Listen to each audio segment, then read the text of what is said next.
ကဲဒီနေ့ကတော့နိုဝင်ဘာ19ရက်နေ့ပေါ့နော်2025ညနေပိုင်းပေါ့ကဲကျွန်တော်ကြည့်ရအောင်ပေါ့နော်ရွှေဘီကိုတွားမလဲဆိုတာအဲ့ဒါလည်းကျွန်တော်လောက်ရအောင်ဒီမောက်ဆုံးနဲ့ကျွန်တော်တို့ export ကိုရင်ကြည့်လိုက်မယ် export ကိုရင်ကြည့်မယ်ပေါ့နော် export မှာဆိုလို့ရှိရင်သူပထမဆုံးကိုရောက်ခဲ့ပြီပေါ့နော်ပထမဆုံးကိုရောက်ခဲ့ပြီဒုတိယဆုံးအပေါ်မှာဒုတိယဆုံးတစ်ခုရှိသေးတယ်ဆိုတော့ကျွန်တော်တို့ဒီပုံစံမျိုးကြိုက်သေးတယ်ပေါ့နော်အဝေးကြိုက်သေးတယ်အကေအောက်ကိုဆင်းလာလို့ရှိရင်ဒီပုံစံမျိုးဘာလို့အတွက်ကြည့်အောင်ပဲပေါ့နော်ဒီပုံစံမျိုးဒီမှာ BOS ပေးတယ်ဒီမှာ inducement ဆိုတော့ဒီပုံစံမျိုးအောက်ကိုဆင်းလာလို့ရှိရင်လည်းဘန်ပေါ့နော်ဒီပုံစံမျိုးကျွန်တော် H-bomb ဆိုဒီပုံစံမျိုးကြည့်ထားသေးတယ်ကဲကျွန်တော်တို့ဒီ level ကိုကျွန်တော်တို့ break out ဒီပါတယ်ကျွန်တော်3929ဝန်းကျင်ပေါ့နော်ဒါကတော့ sell side liquidity ပေါ့နော်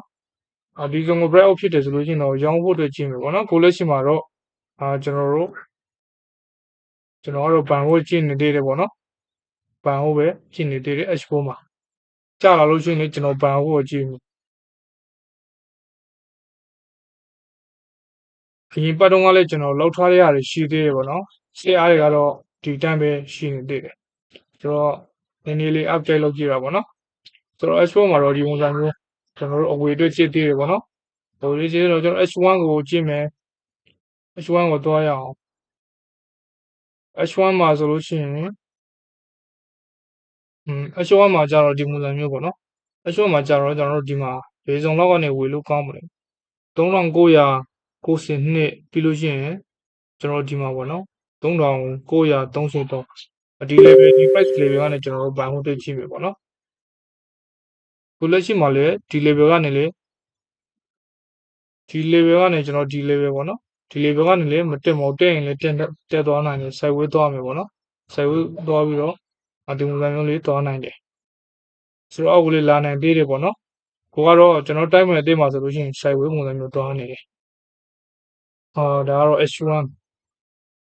မှာလည်းကျွန်တော်တို့ကြာလာလို့ရှိရင်လည်းဘန်ဟုတ်တွေ့ကြည့်မယ်ဘယ် level ကနေကြည့်မလဲဆိုတော့3990ရှော့ဒီတမန်ဆုံးပြီးလို့ရှိရင်နောက်ဒီအောက်ကတမန်ဆုံးပေါ့နော်3929ဒီဝန်းကျင်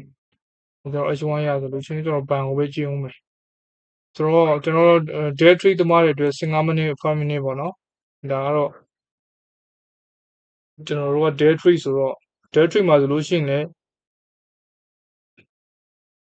ကျွန်တော်ဒီတမန်ဆုံးကနေပြန်ကန်တယ်ဒီမန်ဆုံးကိုလာဆွေးထားတယ်ပေါ့နော်15မိနစ်မှာလာဆွေးပြီးတော့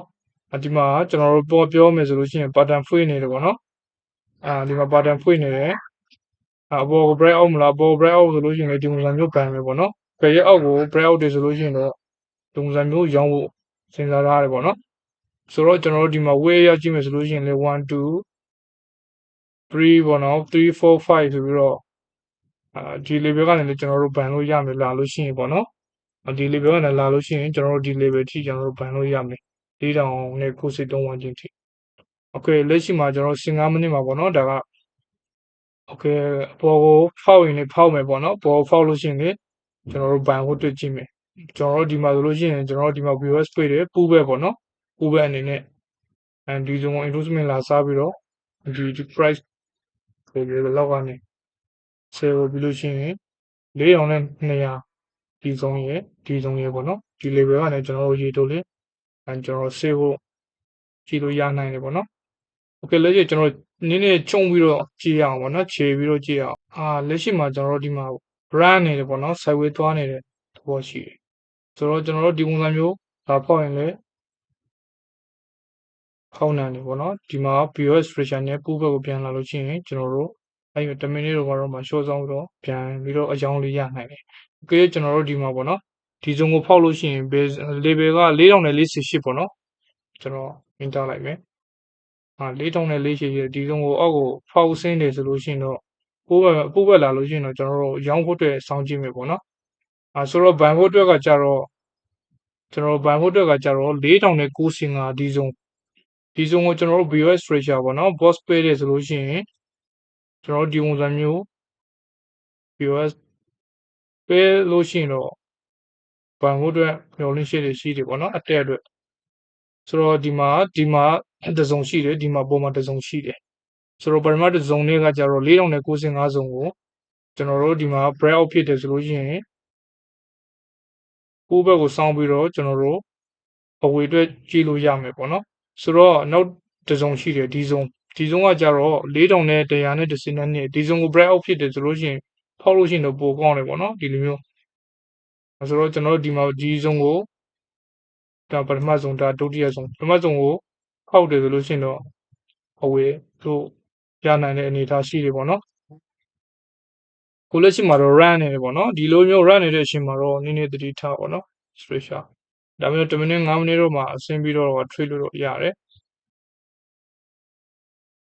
ဒီပုံစံမျိုးဖောက်လို့ရှိရင်ပေါ်ကိုလိုက်မယ်အောက်ကိုဖောက်လို့ရှိရင်အောက်ဘက်ကို save လုပ်ကြည့်မယ် BOS stretcher နဲ့ပေါ့နော်အထူးထူးပဲကြည့်ကြမလို့ BOS short တွေ ball တွေကိုလိုက်ဆွဲခိုင်းရင်ပြီးပေါ့နော် short ball ပေးတဲ့ boss ပူပဲနဲ့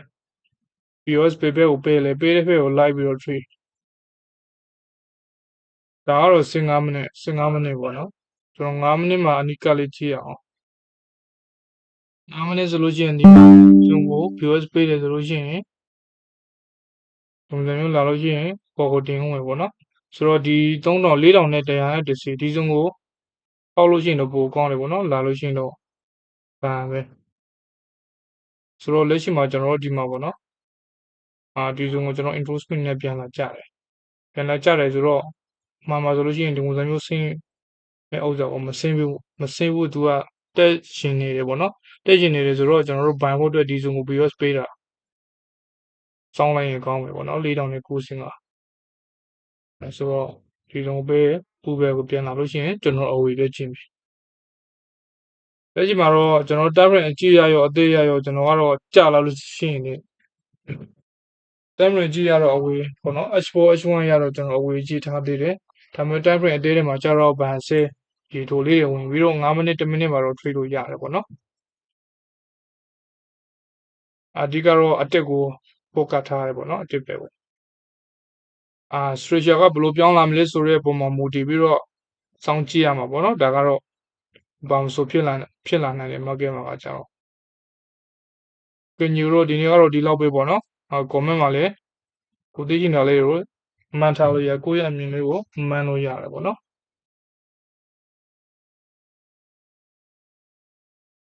ကျွန်တော်ကတော့ဒီဘန်ထားတယ်ပေါ့နော်ဒီမှာ BET ရင်လေးထိပဲဘန်ထားတာကျွန်တော်ဒီစုံကနေဘန်တယ်